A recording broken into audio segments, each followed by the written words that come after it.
Bəli, dostlar, indi iPhone'un ağzına da. Bəli, Enes Mert'e yeni bir ev yapacağız. Ve Enes Mert bize yorumlarda yazacak. Enes Mert yorumlarda yazdı ki Alan sen yaxşı bir ev tik demiş. Ben de istediğimi ev dikerim. Yaxşı bir ev dikerim sana ellerimden. İndi sen bir yaxşı bir ev dikey Enes. Ben Alan ev tik böyle. Bəli, səsim Enes Mert yeni bir inşaat edeceğiz.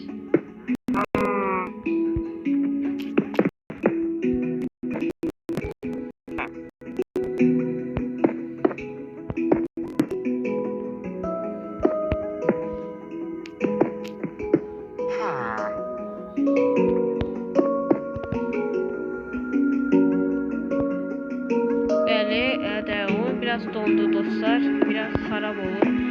İlk radyolardan neyse Enes Mert'in ile inşaat edək evini və Elon sen yaxşı bir ev tikərsən demiş. Tikərəm, nə olacaq? Kənddə ev tikəcəksən demiş və tikəcəz. En yaxşı evi tikəcəz. Burayı qıraq. Deyəcək bayısı var.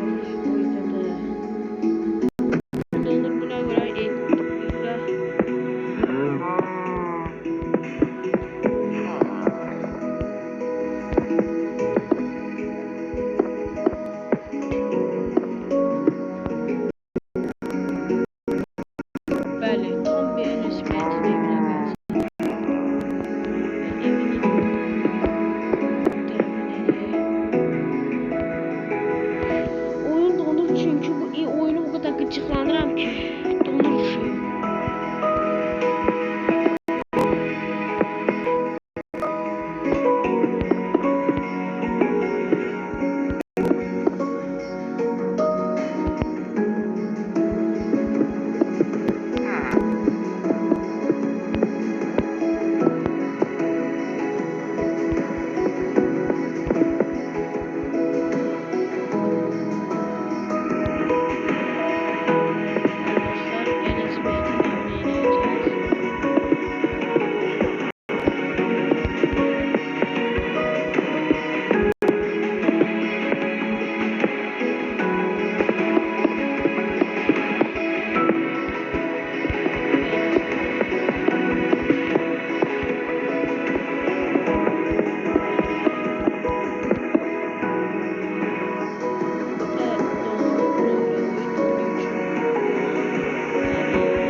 Evine değildim.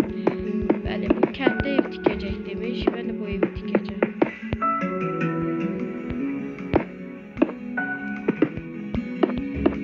Bəli, evliyim. Bəli, evlilik.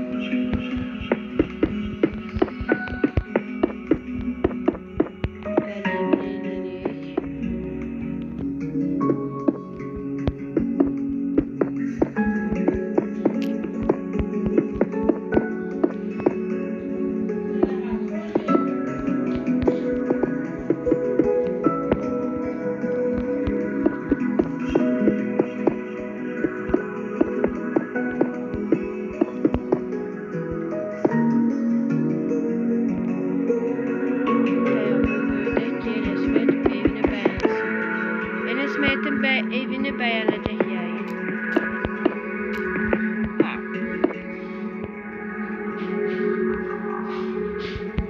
Biraz yakınlaştıraq. Bəli, istediği ev oldu ve indi bunun ağzındaki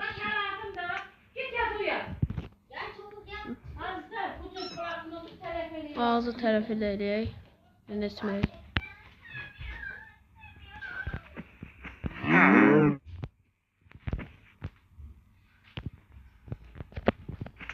Nereye evine ve evine hediye Enes Mert veya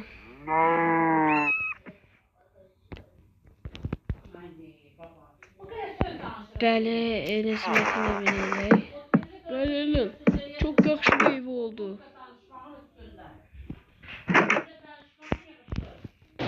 Ben evi nereye?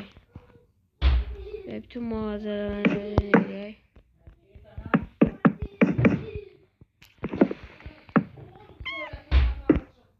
Bəli dostlar, videomuzu yine sonuca çattık. Enes Mehmet'in evini elədik. Öyle çok sağ ol. Yorumlarda yazacağım bunu. Bəli.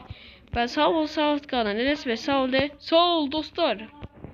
Bəli, sağ olun. Sağ ol kalın dostlarım. Oyun dondur yine de. Neyse.